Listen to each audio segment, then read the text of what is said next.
book I'm going to discuss today is called Disenchanted Night: The Industrialization of Light in the 19th Century.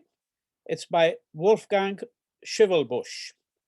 Wolfgang Schivelbusch is a German historian, an independent scholar, and this is a book that can be described as a work of social history, although it certainly has a good deal of cultural, political, and even economic history. As far as I'm aware, at least in English, there aren't too many works of this kind. Now, Schivelbusch draws upon a substantial amount of literature from the 19th century, and it turns out that in French, at least, there is a considerable literature on lighting. Let's remember that Paris is also known as the City of Lights.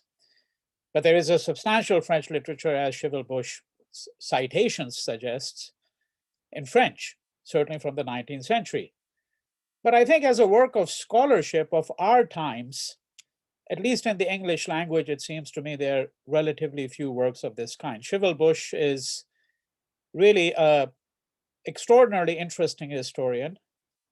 I'm familiar with another book of his, which I hope to take up perhaps some months from now, which is really a book on the railway journey and on railways in the 19th century. But for the present, let's stay with this book. Lighting is a subject about which most of us may not have given any explicit thought. We comment on it when we might say that the light in the room is inadequate, or if we see a film and then we comment on the lighting in the film.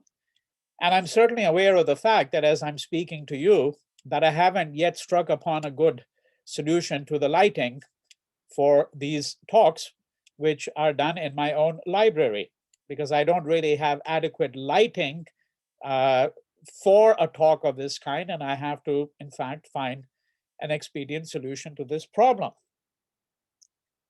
But there are, of course, many other contexts in which we think about lighting. We think about the shadows that a building casts, for example.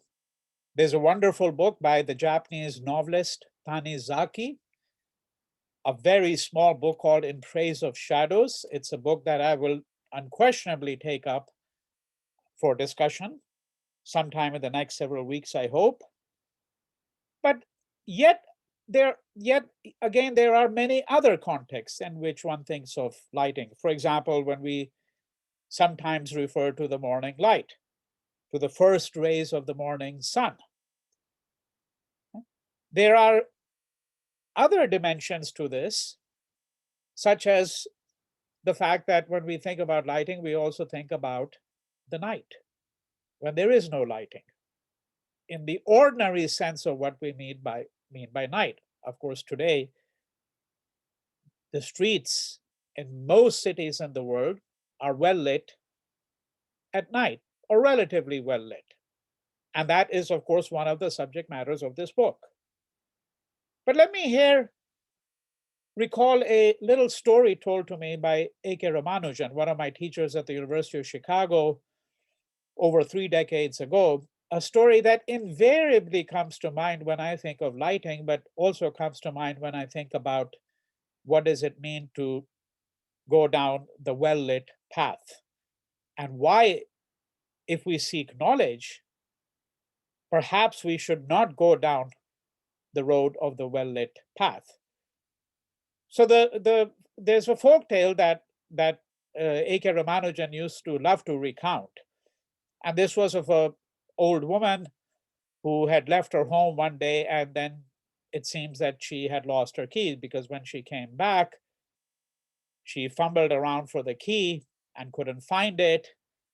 And then she moves a little bit away from the front door of her home and starts looking for it. So a man is walking by, and he comes by and he sees this old woman, and she's looking for something. He doesn't know what she's doing really, under a street lamp. And he asks her, "Old woman, what are you doing?" And she says, I'm looking for the key to my home. I can't seem to find it. And then he asks her, well, where do you think you dropped it? And she says, I don't really know, but not likely here. And then, of course, he says, but then why are you looking here? And she says, because it's much better lit here. So I can find it. It's much better lit here. Right? And so, of course, Ramanujan used this really as a kind of a parable for the fact that as scholars, as readers, really as ordinary people, when we follow the road of path of knowledge, we go down the road that's already well lit. Very few of us dare to go anywhere else. Right? And that's one of the ways in which he explained this parable. But I suppose that there are hundreds, thousands of ways of thinking about light, thinking about how the night lost its luster when lighting came in. And some will be astonished at such a remark because they would say, well, didn't the lighting light up the night, right? In fact, render night into day, so to speak. So, of course, there is a way in which we might think, and say that the night, in fact, gained its luster when lighting came. But this is partly what Schivelbusch seeks to examine, is to examine what were some of the implications of lighting and how did people react to it. Why did some people, in fact, perhaps not welcome lighting? And why we can think about the night being disenchanted, just as we think about the fact that we are now living in a disenchanted world. Right? So these are some of the ways in which we can start thinking about the subject of lighting. And even without having read a word of the book, I would say that the minute one picks up a book of this kind and just simply really kind of casually leaves through it without really seriously reading anything, it immediately gives rise to an array of thoughts that are sometimes inchoate. Sometimes they haven't been properly formulated in our mind, right? They haven't yet seen, so to speak, once again, the light of day. And then we start reflecting upon a subject that is, of course, so critically important. And therefore, it's all the more astonishing that there are so few social histories really of lighting of this caliber as this book by Schivelbusch called Disenchanted Night. Now, when lighting came, it eliminated the night. That would be the first fundamental postulate that we could think about. But let us do something else. Let us really take the first chapter of Schivelbusch's book, which is the longest chapter of the book. The book is not exceedingly long. It's in about 5 or 6 chapters, runs to about 225 odd pages of text. And it has the general scholarly paraphernalia of notes and index as well. And as I've already indicated, much of the evidence that he draws upon, or much of the material that he draws upon, is really from the history of France. Although Schivelbusch is not just a historian of France, he's really a history of Europe and the particular way in which modernity marks Europe, right? The particular way in which, in fact, actually Europe and modernity really became synonymous for many people. And so, he certainly is familiar with a range of literature from German and English. Those are English, French, and German. These are his principal working languages. But in this book, he really is speaking largely about, I think, the contrast between England and France, drawing material largely from France. But he also speaks about the United States. And Paris is particularly interesting to him because it is not only the city of lights, it is the city that was at the seat of the enlightenment, right? So we see the word light there in enlightenment. To be enlightened is to have seen the light. But in the first chapter of the book, which is simply called The Lamp, Schivelbusch begins by pointing to the historical origins of light. And he says that there are three great cultural services for mankind that were performed by fire, which is, of course, the origin of artificial light, right? And so what he's going to do in this book is he's going to, in the first long chapter, this is the longest chapter of the book, he's going to look at fire, and he's going to then move from there to the torch, which carried the fire, and then looks at the development of the candle, the technology of the wick, the technology of the wick. We think of technology and we think of computers, particularly the very young from this generation. That's what technology means to them.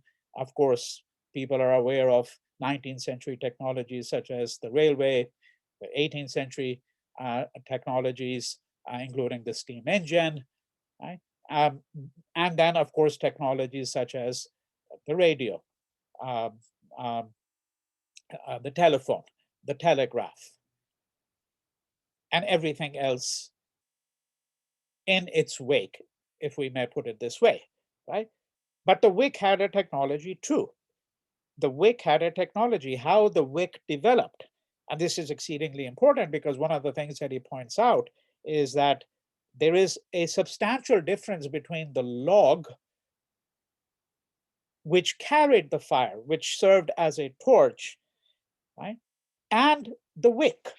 The difference between that is, as he puts it, something that really is tantamount to a great technological leap, right? And here I quote from page 6.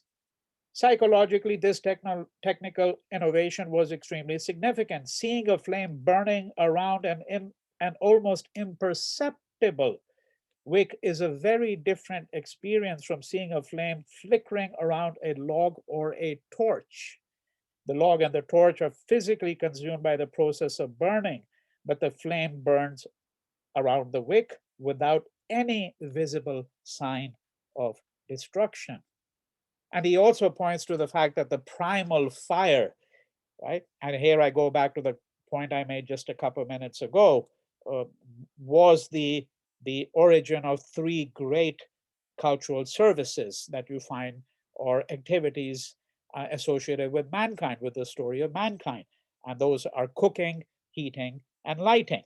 Right? And he suggests that at some point there's going to be a bifurcation where lighting is going to be separated from cooking and heating, and the cooking and heating, in fact, retain that connection down to the present day. You know, if you buy a stove and you are concerned with BTU, you want to really you want to do cooking on the wok Chinese style, then you need a unit that generates enormous amount of heat on which you can cook very quickly, right? So there again, you see the relationship between cooking and heating. And of course, let us also recall that when we use words such as incandescent, as in incandescent bulb, right? That incandescent here means emitting light as a consequence of heating, right? But the word incandescent is also used to suggest something that is passionate. So if we say that the pianist gave an incandescent performance, it's a performance of great passion and warmth, heat, right? And so these are some of the associations that we have to bear in mind. Now, from this modernization of the wick, so beginning with the primal fire, beginning with the people gathered around the fire, a concept that, of course, exists down to the present day in various ways. If you go camping and you light a fire, you sit around the fire, it gives you light, it generates warmth and heat, and you cook on the fire. This is where those three functions are reunited, even sometimes in modern day life, right? But there are 19th century prints where we see a family all sitting around one candle, right? Around one candle, or a small, very small stove, particularly, let's say, when in times of war, when lights had to be shut out, you didn't want to have any lights on so that enemy planes couldn't detect the presence of life, and therefore didn't know where the bombs had to be dropped. I remember when I was growing up in India in 1971, when there was a war between India and Pakistan, this December of 1971, one of my most vivid memories is the instructions that had come down to us in December, that at night, that all lights had to be out, particularly when there was the threat of an imminent air attack, right? So, and then from the wick, the candle and the wick, he moves to an explanation of gaslight, the development of other forms of lamps, and of course, when we have gaslight, then we also have to think about other things. And he does have a discussion of it. They may seem like asides, but they're not, such as gas explosions or gas poisoning, right? And then, of course, from there, he moves to the development of the electric bulb. The central electricity grid that cities and towns all around the world have is something that he doesn't really discuss at any length, because this book is principally about the industrialization of light in the 19th century, how this technology really became a mass technology. But he's interested in its various cultural, social, and even psychoanalytical aspects. And there is, of course, a considerable psychoanalytical literature, particularly on fire and lighting. Freud wrote about it to some degree, but there is a wonderful book by Gaston Bachelard called The Psychoanalysis of Fire. Now, the most interesting chapter, I want to discuss that very briefly before bringing the discussion to a close, is chapter 2, called The Street. This will be of interest to people who really are social and cultural historians. But I think more generally, the lay reader who might want to reflect on all of these aspects of something that we today take for granted, right? When did public lighting come into place, right? What was the role of the middle class? The middle class had a considerable role in introducing such measures as public lighting, as indeed it did in introducing such things as public schooling, free schooling, public libraries, right? When did street lights really become something that people started to acknowledge as a common social good in some sense of the term, right? And he suggests that public lighting was in fact actually first synchronized with the rhythms of nature, with sunrise, sunset, and even moonlight. So the only time when you needed artificial lighting was at the time of sunset, that is after sunset, immediately in the aftermath of sunset, right? And then as soon as there was sunrise, the lighting would be shut off. So it's following, public lighting is following the rhythms of nature. And then there were nights when it was, when there was a full moon, he points out that in fact the public lighting was shut off. Right? I mean, this is really something that we wouldn't have given any thought to at all. But he says that there are various ways in which one can see how public lighting was, in fact, tied to the rhythms of nature. At some point, this street lighting becomes independent of natural light conditions, right? And this is, of course, where we have to start thinking about the modern state, and we have to start thinking about a great many other things. So when such things as the idea of productivity uh, becomes crucially, critically important, it was, of course, present before, but under the machinery of capitalism, when the human being becomes defined principally as a productive being. How productive can you be? And when then lighting gets deployed to essentially keep the machinery on for 24 hours. And of course, one of the consequences was to disrupt the rhythms of day and night, to disrupt the rhythms of the time that we sleep and the time that we are awake. This is something that I discussed in the book called Sleep a couple of weeks ago. Right? So that's one aspect of the story. Another fascinating aspect of the story that he takes up is the association of lighting with politics, with the attempts of the state to mitigate crime. Remember that all the associations that we have with darkness, right? The chaos of the night, and the chaos of the night.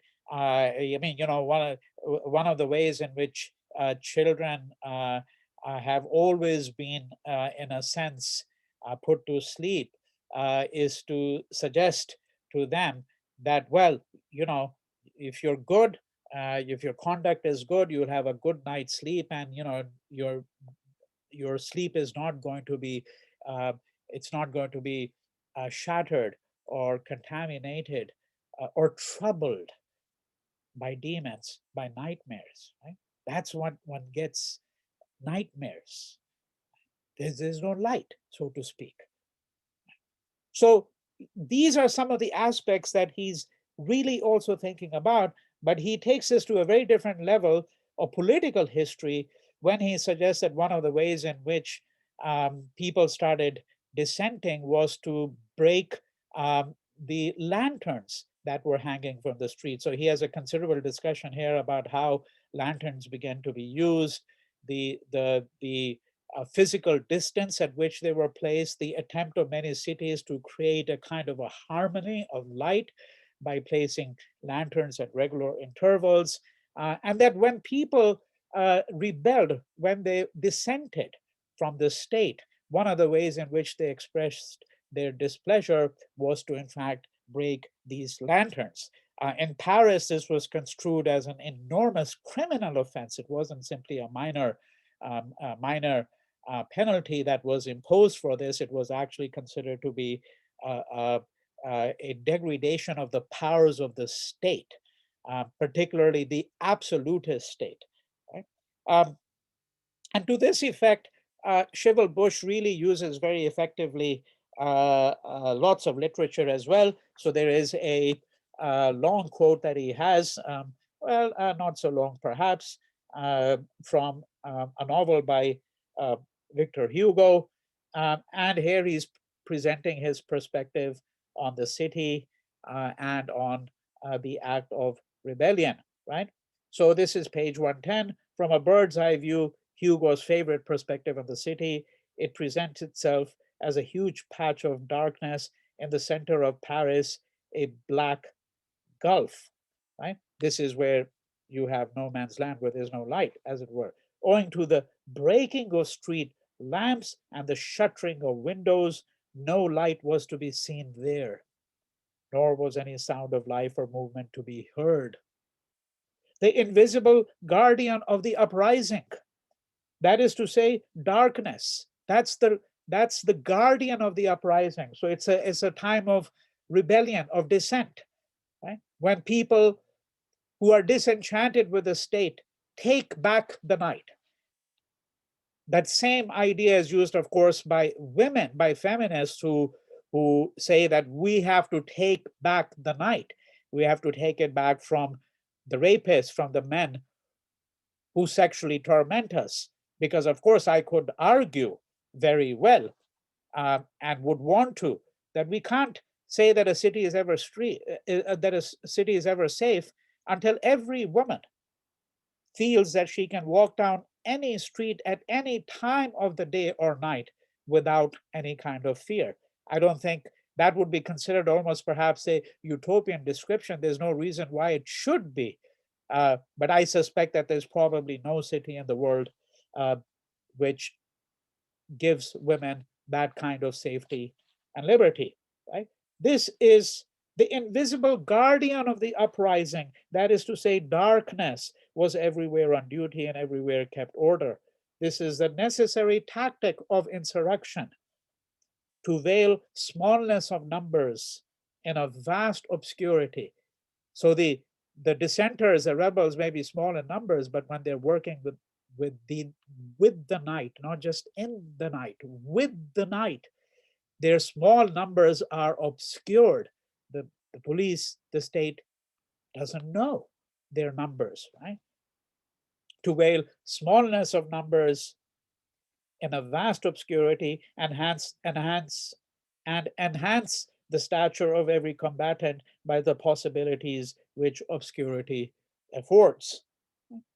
So it is in this vein, I would say, that we should really look at this book, because this book is not only now a social history of lighting, what lighting did, how it tried to dissolve in some ways a distinction between the night and day, between um, um, you know, the time that the capitalist could work, and the time that the capitalist would permit the workers to have their sleep.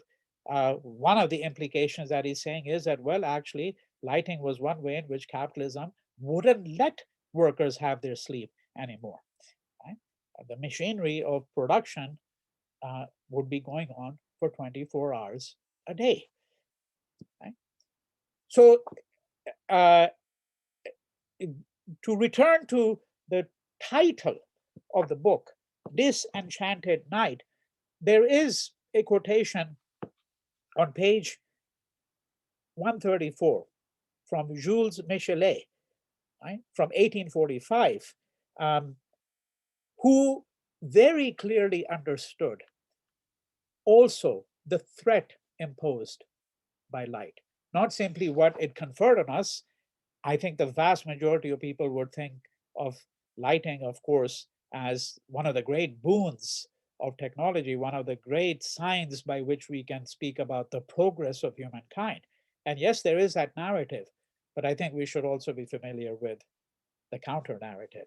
And here is a quotation from Michelet from 1845, writing about gaslight in the new factories. Quote, these newly built big halls, flooded by brilliant light, torture eyes accustomed to darker quarters. Here there is no darkness into which thought can withdraw. How wonderful a thought. Here there is no darkness, right? Because he inverts, right? We associate darkness with everything that is evil, right? When a country goes through bad times, when there's no creative thinking, we think about the darkness that has descended upon the city and its people, a country and its people. Here he's inverting this. Here there is no darkness into which thought. So this is after gaslight has come in, right? Here there is no darkness into which thought can withdraw. Here there are no shadowy corners in which the imagination can indulge its dreams. No illusion is possible in this light. Incessantly and mercilessly, it brings us back to reality. I do hope that if you have an opportunity, you will take a look at this book. It is enlightening indeed.